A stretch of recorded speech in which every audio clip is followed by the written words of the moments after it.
Subscribe करते वक्त bell icon जरूर प्रेस करें जिससे आपको लेटेस्ट फाइनेंस वीडियो का नोटिफिकेशन मिल जाए। नमस्कार, मेरा नाम मुकुल है और एसईटी में आपका स्वागत है।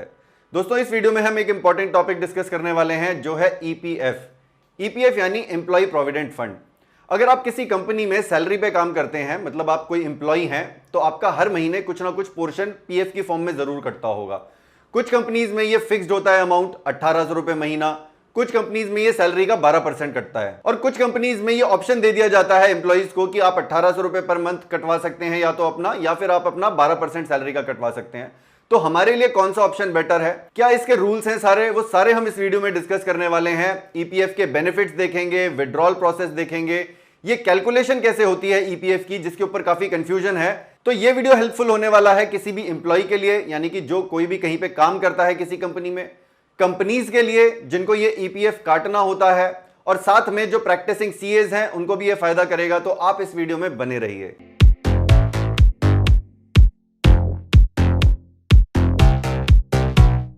सबसे पहले हम बात करते हैं ईपीएफ की एप्लीकेबिलिटी की। तो कोई भी कंपनी जिसके अंदर 20 से ज्यादा एम्प्लॉइज हैं उसको ईपीएफ काटना होता है, मतलब एम्प्लॉइज का कुछ पोर्शन काटना होता है और कुछ अपनी तरफ से डिपॉजिट करना होता है एक पीएफ अकाउंट के अंदर। और ये जो भी एम्प्लॉय जिसकी सैलरी 15,000 से कम है उसके लिए कंपलसरी है। 15,000 से ज्यादा की सैलरी है तो उसके लिए कंपलसरी नहीं है, लेकिन ज्यादातर कंपनीज ये फैसिलिटी सारे ही एम्प्लॉइज को दे देती हैं। और ये फैसिलिटी जनरली कंपनीज क्यों देती हैं? क्योंकि ईपीएफ के काफी बेनिफिट्स हैं। लॉन्ग टर्म के अंदर आपकी रिटायरमेंट प्लानिंग हो जाती है। यहाँ पे बेनिफिट्स क्या क्या है? पहली बात, आपको इंटरेस्ट रेट काफी अच्छा मिल जाता है। 8 से 9% का आप इंटरेस्ट रेट यहाँ पे एक्सपेक्ट कर सकते हैं। करंटली ये 8.65% चल रहा है। हर क्वार्टर में ये चेंज होता रहता है, तो आप लेटेस्ट रेट जान सकते हैं। आप ऑनलाइन सर्च करेंगे तो आपको लेटेस्ट रेट मिल जाएगा। दूसरा इसका बेनिफिट है कि ये जो रिटर्न्स होते हैं आपके, ये टैक्स फ्री होते हैं। तो ईपीएफ ट्रिपल ई कैटेगरी के अंदर आता है, एग्जेम्प्ट एग्जेम्प्ट एग्जेम्प्ट, यानी कि जितना आपने इन्वेस्टमेंट किया वो भी टैक्स फ्री है, उस पर भी कोई टैक्स नहीं लगता है। 80C के अंदर आपको इन्वेस्टमेंट का बेनिफिट मिल जाता है। 1.5 लाख तक की जो आपकी 80C के अंदर लिमिट होती है वो टैक्स बेनिफिट आप ईपीएफ का भी क्लेम कर सकते हैं। दूसरा, जितने भी आपके रिटर्न्स होते हैं, इंटरेस्ट रेट, तो during the course of investment उस पर भी कोई टैक्स नहीं लगता है। फाइनली आप जितना अमाउंट विड्रॉ करते हैं रिटायरमेंट पे, उस पर भी कोई टैक्स नहीं लगता है। अब क्योंकि आपको इंटरेस्ट रेट भी काफी अच्छा मिल रहा है, टैक्स सेविंग्स भी हो रही है और साथ में रिस्क भी बहुत कम है, क्योंकि यहाँ पे आपको गवर्नमेंट की बैकिंग भी मिल रही है, इसीलिए ईपीएफ एक काफी अच्छी इन्वेस्टमेंट हो जाती है। और दूसरे कुछ बेनिफिट्स की बात करूं तो यहाँ पे आपको इंश्योरेंस भी मिल जाती है। अगर ईपीएफ लेने वाले की डेथ हो जाती है बाई चांस, तो फैमिली को पूरा रिलीफ मिल जाता है। वो जितना भी अमाउंट होता है वो पूरा कॉर्पस वो फैमिली को मिल जाता है। और ईपीएफ का एक और बेनिफिट है कि ये यूनिवर्सल एक्सेस है। यूएएन नंबर मिलता है, एक यूनिवर्सल एक्सेस नंबर जिसे हम कहते हैं। तो ईपीएफ अकाउंट आपको खाली एक ही बार खोलना होता है। अगर आपने कहीं पे भी जॉब करी है, वो वाला जो भी आपका ईपीएफ अकाउंट खोला है उसी को आप ट्रांसफर करा सकते हैं। और हाँ, टैक्स सेविंग में मैं एक चीज और बता दूं आपको, अगर आप 5 साल से पहले निकाल लेते हैं, अगर आपका ईपीएफ अकाउंट 5 साल से कम का है और आप अपना पैसा विड्रॉ कर लेते हैं किसी भी रीजन से, तो आपको टैक्स बेनिफिट्स नहीं मिलते हैं। आपको वहां पे जितना भी आपका अमाउंट होगा उस पे आपके टैक्स स्लैब के हिसाब से इनकम टैक्स लग जाएगा। तो बहुत लोग जब जॉब छोड़ते हैं तो उस टाइम पे वो अपना पूरा पीएफ अमाउंट निकाल लेते हैं। तो अगर आपके 5 साल नहीं हुए हैं जॉब के, यानी कि उस ईपीएफ अकाउंट की कंटिन्यूटी 5 साल की नहीं है, तो आपको ऐसा नहीं करना चाहिए। आइडियली आप अगर अपनी जॉब चेंज कर रहे हैं तो आप सेम ईपीएफ अकाउंट अपना ट्रांसफर करा सकते हैं अपने दूसरे एम्प्लॉयर के पास। अब ईपीएफ में हमारा कितना पैसा कटता है, एम्प्लॉयर अपना कितना पैसा डालता है, ये कैलकुलेशन समझने से पहले एक बार हम क्विकली विड्रॉल प्रोसेस और समझ लेते हैं। अगर हमें पूरा पैसा चाहिए ईपीएफ का, तो वो हमें मिलता है रिटायरमेंट पे। रिटायरमेंट यहां पे कंसीडर की जाती है 58 ईयर्स एज की। तो 58 ईयर्स की एज में आप 100% पैसा निकाल सकते हैं ईपीएफ अकाउंट और ईपीएस अकाउंट दोनों में से। दो तरीके के अकाउंट मेंटेन होते हैं यहाँ पे, एक होता है एम्प्लॉय प्रोविडेंट फंड और दूसरा होता है एम्प्लॉय पेंशन स्कीम, जिसे हम ईपीएस कहते हैं शॉर्ट में। अब इसके अंदर कितना कितना पैसा जमा होता है वो भी हम जल्दी ही बात करेंगे। और दूसरा, रिटायरमेंट से पहले, यानी कि आप 58 ईयर्स से पहले कुछ पैसा निकालना चाहते हैं तो आप 57 ईयर्स की एज में 90% तक का पैसा निकाल सकते हैं। उसके पहले आप कुछ इमरजेंसीज के अंदर ही पैसा निकाल सकते हैं, जैसे कोई मेडिकल इमरजेंसी हो जाए, अगर आपको हाउसिंग लोन की रीपेमेंट करनी है, कोई मकान खरीदना है, कोई जमीन खरीदनी है, बच्चों की शादी करनी है, किसी भाई बहन की शादी, या आप अपनी खुद की शादी के लिए भी पैसा निकाल सकते हैं। लेकिन ये जो सारे पार्शियल विड्रॉल हैं, ये सब आप 5 साल के बाद ही कर सकते हैं। और इसके अंदर भी अलग अलग क्लॉजेस हैं। कुछ केसेस में आप 5 साल के बाद पैसा निकाल सकते हैं, कुछ केसेस में आप 7 साल के बाद, और कुछ केसेस में आप 10 साल के बाद पैसा निकाल सकते हैं। लेकिन हाँ, 100% पैसा नहीं निकाल सकते हैं। यहाँ पे जनरली आप 50% अप टू 50% या अलग अलग कुछ क्लॉजेस बने हुए हैं, उतना ही पैसा निकाल पाएंगे। हाँ, एक केस के अंदर आप 100% पैसा वापस निकाल सकते हैं और वो है रेजिग्नेशन। अगर आप कोई कंपनी छोड़ देते हैं और 2 महीने से ज्यादा हो जाते हैं आपकी अनएम्प्लॉयमेंट को, तो आप सारा पैसा वापस निकाल सकते हैं। लेकिन यहां पे आपको एक बात का ख्याल रखना है, अगर आपके ईपीएफ अकाउंट को 5 साल नहीं हुए हैं कॉन्टिन्यूअस, तो आपकी टैक्स लायबिलिटी बन जाएगी, जैसा मैंने आपसे पहले बात करी। तो इसीलिए अगर आपकी मान लीजिए अनएम्प्लॉयमेंट चल भी रही है और आपको पैसों की सख्त जरूरत नहीं है, तो बेटर यही है कि आप अपना ये ईपीएफ अकाउंट कंटिन्यू करें। आप अगर कहीं पे दूसरी जगह जॉब करने जाते हैं तो ये EPF account as it is transfer हो जाता है। चलिए अब हम कैलकुलेशन समझ लेते हैं कि ईपीएफ का कंट्रीब्यूशन कितना हमें खुद देना होता है, कितना कंपनी को देना होता है। सबसे पहले हम ईपीएफ से रिलेटेड कुछ इंपॉर्टेंट बातें जान लेते हैं। पहली बात तो ईपीएफ मैंडेटरी है अगर एम्प्लॉइज 20 से ज्यादा हो जाते हैं किसी भी कंपनी के। और हाँ, अगर ईपीएफ रजिस्ट्रेशन करा लिया है किसी कंपनी ने ऑलरेडी और फ्यूचर में 20 से कम हो जाते हैं एम्प्लॉइज, तो ऐसी कंपनी को भी ईपीएफ अकाउंट मेंटेन करना जरूरी है। दूसरा, जितने भी एम्प्लॉइज की सैलरी 15,000 से कम है, 15,000 तक या 15,000 से कम है, उनके लिए ये ईपीएफ अकाउंट खोलना मैंडेटरी होता है। और ये जितनी भी कैलकुलेशन होती है ईपीएफ अकाउंट की, ये होती है सैलरी पे। और सैलरी यहां पे क्या कंसिडर होती है? बेसिक सैलरी प्लस डीए यानी कि डियरनेस अलाउंस, इसको हम सैलरी मानेंगे। अब हम जितनी भी कैलकुलेशन करेंगे वो हम इस सैलरी को मान के ही चलेंगे, बेसिक प्लस डीए की हम बात करेंगे। प्राइवेट कंपनीज में ये डीए जनरली नहीं होता है, तो यहां वहां पे आपका ये बेसिक सैलरी ही काउंट होगी। और गवर्नमेंट कंपनीज के अंदर, गवर्नमेंट ऑर्गेनाइजेशंस के अंदर मैं कहूंगा तो वहां पे बेसिक प्लस आपका डीए टोटल कैलकुलेट हो जाएगा ईपीएफ कैलकुलेशन के लिए। एम्प्लॉय और एम्प्लॉयर को इक्वल कंट्रीब्यूशन डालना होता है। एम्प्लॉय का जितना पैसा कट रहा है उतना ही पैसा कंपनी को या कोई भी गवर्नमेंट ऑर्गेनाइजेशन को अपनी तरफ से डालना होता है और वो पैसा पीएफ अकाउंट के अंदर जाता है। अब ये कितना पैसा डालना होता है ये बात करते हैं। तो एम्प्लॉय का नॉर्मल केस में, जिसकी भी 15,000 से कम सैलरी है, एम्प्लॉइज 20 से ज्यादा हैं, उस केस में 12% कटता है सैलरी का। सैलरी हमने क्या बात करी है? ये बेसिक प्लस डीए। तो इसका 12% आपका कटता है पैसा एज एन एम्प्लॉय। और एम्प्लॉयर यानी कि आपकी जो भी ऑर्गेनाइजेशन या कंपनी है वो भी अपनी तरफ से 12% डालती है। लेकिन वो 12% दो अकाउंट्स के अंदर डिवाइड हो जाता है। ईपीएफ अकाउंट होता है यानी कि एम्प्लॉय प्रोविडेंट फंड, उसके अंदर जाता है 3.67%। ईपीएस अकाउंट यानी कि एम्प्लॉय पेंशन स्कीम, इसके अंदर जाता है 8.33%। ये हो गए 12%। तो एम्प्लॉय ने 12% डाला, एम्प्लॉयर ने 12% डाला। इसके अलावा 1% के एक्स्ट्रा चार्जेस देने होते हैं एम्प्लॉयर को। तो एम्प्लॉयर एक तरीके से 13% दे रहा है यहां पे। तो अब ये 13% में बाकी का 1% क्या है? 0.5% देना होता है ईडीएलआई में। ईडीएलआई यानी कि एम्प्लॉय डिपॉजिट लिंक्ड इंश्योरेंस।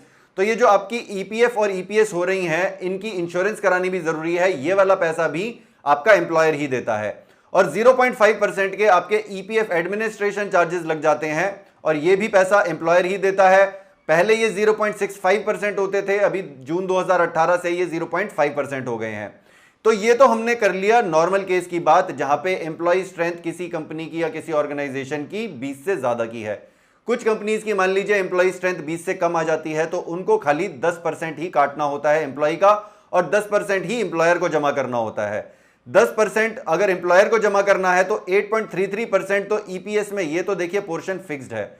बाकी का बचा 1.67%, ये चला जाता है आपका ईपीएफ के अंदर।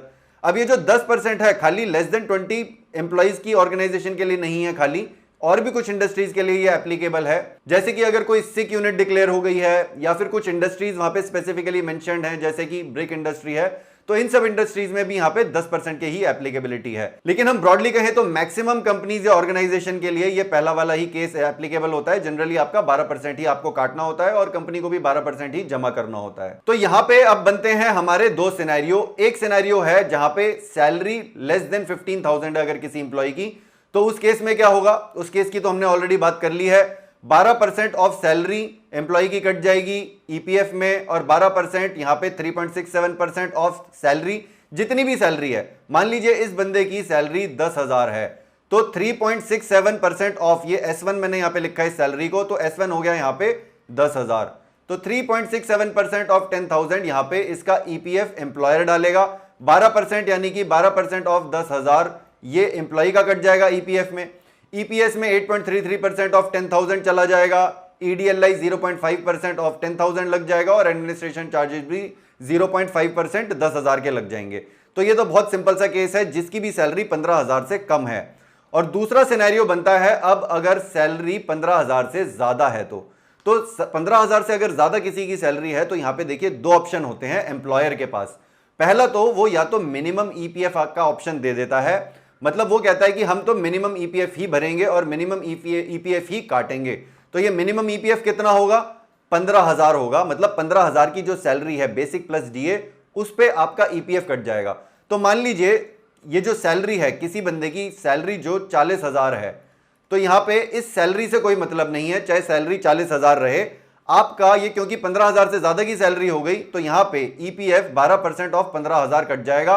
और ये 12% ऑफ 15,000 कितना होता है, ये 1,800 रुपए होता है। बहुत सारी कंपनीज में आपने देखा होगा खाली 1,800 रुपए पर मंथ ही आपका पीएफ कटता है, और उतना ही पोर्शन आपका एम्प्लॉयर जमा करता है। और जमा कितना करेगा, यहां पे 1,800 का भी फर्दर बाइफर्केशन हो जाएगा। 3.6567% ऑफ 15,000 आपका ईपीएफ में चला जाएगा और 8.33% ऑफ 15,000 आपका ईपीएस में चला जाएगा। और सिमिलरली आपके ये बाकी के चार्जेस भी मिनिमम के हिसाब से लग जाएंगे। तो ये तो हो गया मिनिमम ईपीएफ वाला ऑप्शन।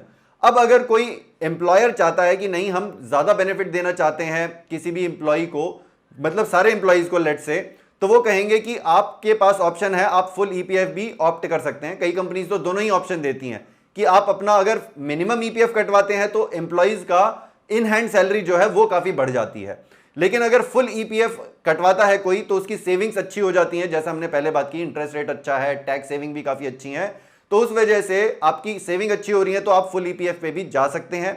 अब फुल ईपीएफ कटवाने में भी दो ऑप्शन बनते हैं, वो भी हम एक बार डिस्कस कर लेते हैं। पहले ऑप्शन में आपका जो ईपीएफ है वो 12% कट जाएगा ऑफ योर कंप्लीट सैलरी। ये जो हमने सैलरी की बात करी S2, अगर आपकी मान लीजिए सैलरी 40,000 है तो 12% ऑफ 40,000 ये आपका ईपीएफ कट जाएगा।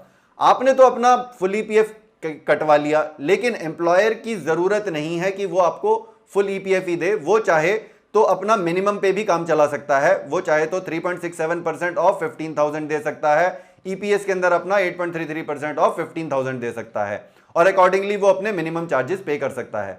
लेकिन ज्यादातर कंपनीज में आप देखेंगे कि एम्प्लॉयर भी उतना ही कंट्रीब्यूशन दे देता है। तो ये वाला एक और पॉपुलर ऑप्शन है। तो हमने ये जो सारे बात करी, पहला पॉपुलर ऑप्शन लेस देन 15,000 के लिए ये हमने देख लिया सिनेरियो 1, और मोर देन 15,000 के लिए ये हो गया एक आपका मिनिमम वाला मिनिमम ईपीएफ ऑप्शन, यानी कि 1,800 रुपए पर मंथ आपका कटेगा और 1,800 रुपए ही आपका एम्प्लॉयर भी डाल देगा।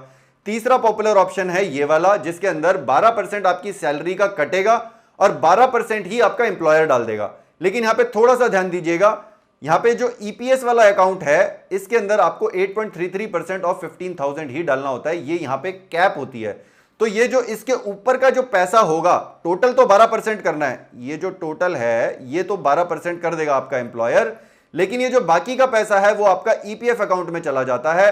तो 12% ऑफ जितनी भी आपकी सैलरी है माइनस 8.33% ऑफ ये 15,000, ये अगर आप घटा देंगे तो आपका ईपीएफ के अंदर आपका बाकी का पैसा चला जाएगा। तो अगर आप इस पोर्शन को ऐड करेंगे तो आप यहां पे देखेंगे कि ये भी आपका 12% ऑफ S2 आ जाएगा, ईपीएफ प्लस ईपीएस। यहां पे मैं लिख भी देता हूं, ईपीएफ प्लस ईपीएस, ये जो आपका एम्प्लॉयर डाल रहा है वो भी आपका 12% आ गया है। तो ये इस केस में 12% ऑफ 40,000, इस वाले केस में भी आपका एम्प्लॉयर उतना ही पैसा डाल देगा। तो ये सारे सिनेरियोज बनते हैं ईपीएफ कंट्रीब्यूशन के। मैं उम्मीद करता हूं ये आपको कैलकुलेशन थोड़े अच्छे से समझ में आ गई होगी। अब मैं आपको एक कैलकुलेटर दूंगा नेक्स्ट वीडियो के अंदर, जिसमें आप ये भी कैलकुलेट कर पाएंगे कि रिटायरमेंट में आपको टोटल ईपीएफ का कॉर्पस आपका कितना बन जाएगा। तो वो वीडियो भी आप जरूर देखिएगा। ये वीडियो अगर आपको अच्छा लगा तो इसको लाइक और शेयर जरूर कीजिए अपने फ्रेंड्स और फैमिली मेंबर्स के साथ भी, जिससे उनको भी इसका बेनिफिट मिल सके। अगर आपने इस चैनल को अभी तक सब्सक्राइब नहीं किया है तो नीचे से सब्सक्राइब करके अपने फोन में बेल आइकन को जरूर प्रेस कर लें, जिससे आपको लेटेस्ट वीडियो का नोटिफिकेशन मिल जाए। तो मिलते हैं अगले एक ऐसे ही इंफॉर्मेटिव वीडियो में, तब तक सीखते रहिए, कमाते रहिए और हमेशा की तरह खुश रहिए।